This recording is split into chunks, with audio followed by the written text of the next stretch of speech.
একদিনের সফরে এখন চট্টগ্রামে প্রধানমন্ত্রী তারেক রহমান পরিদর্শন করেছেন কক্সবাজারের মহেশখালীর মাতারবাড়ির উন্নয়ন প্রকল্প। সকালে হেলিকপ্টার করে ঢাকা থেকে মহেশখালী যান প্রধানমন্ত্রী। সেখানে ঘুরে দেখেন গভীর সমুদ্র বন্দর, কয়লা বিদ্যুৎ প্রকল্প, মহেশখালী সমন্বিত উন্নয়ন কর্তৃপক্ষের কার্যক্রম। এ বিষয়ে আরও জানবো। চট্টগ্রামের বাঁশখালী থেকে আমাদের সাথে যুক্ত হচ্ছেন সহকর্মী আনোয়ার হোসেন। আনোয়ার, প্রধানমন্ত্রী মাতারবাড়ি উন্নয়ন প্রকল্পতে ইতিমধ্যে ঘুরে দেখেছেন, এরপর তিনি যাবেন চট্টগ্রামের বাঁশখালীতে। আপনিও তো সেখানেই অবস্থান করছেন, আর কি জানাবেন আমাদের সেখান থেকে?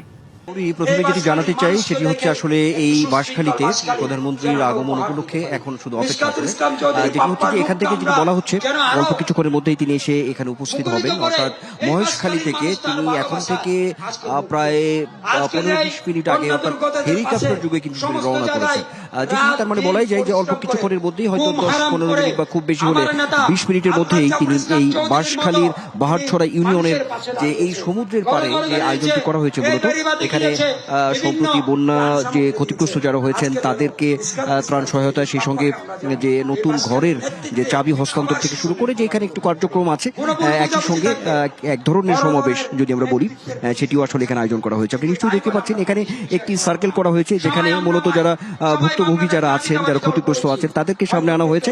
আর মূলত এই সমুদ্রের পাড়ে পাশেই তো বেড়িবাঁধ, তারপরে আসলে সমুদ্র ঘেঁষা এই একেবারেই সমুদ্রের পাড়ে যে বালুকাময় যে আসলে জায়গাটি আছে, সেখানেই কিন্তু আসলে মূলত একেবারেই জনসমাগম ঘটে যাচ্ছে, বিপুল সমাগম আমরা আসলে দেখতে পাচ্ছি। তো সেই জায়গা থেকে যেটি বলতে চাই, এখানকার যে স্থানীয়জন যারা আছেন তাদের আসলে আশা প্রত্যাশার একটি জায়গা তৈরি হয়েছে। নগদ নিয়ে এলো হার নামানা হার অফার। সর্বনিম্ন 10,000 টাকা রেমিটেন্স নগদে পাঠালে থাকছে স্বর্ণের হার জেতার সুযোগ।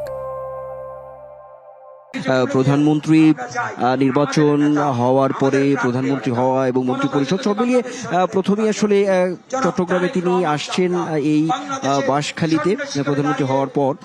তো সেই জায়গা থেকে যেমন এখানকার মানুষের উৎসাহ উদ্দীপনা আছে, একই সঙ্গে এখানকার যে কিছু দাবি দেওয়া, অর্থাৎ দীর্ঘদিনের যে কিছু সমস্যা আছে সেই সমস্যাগুলো আসলে তুলে ধরবে, এমনটাও কিন্তু বারবার বলা হচ্ছে। যেটি আসলে বলা যায় সেটি হচ্ছে যে আজকের এই বাঁশখালীতে মূলত এখানে প্রধানমন্ত্রী তার বক্তব্যে কিছু যেমন দিক নির্দেশনা আসবে, তেমনি প্রতিশ্রুতি জায়গাগুলো আসবে।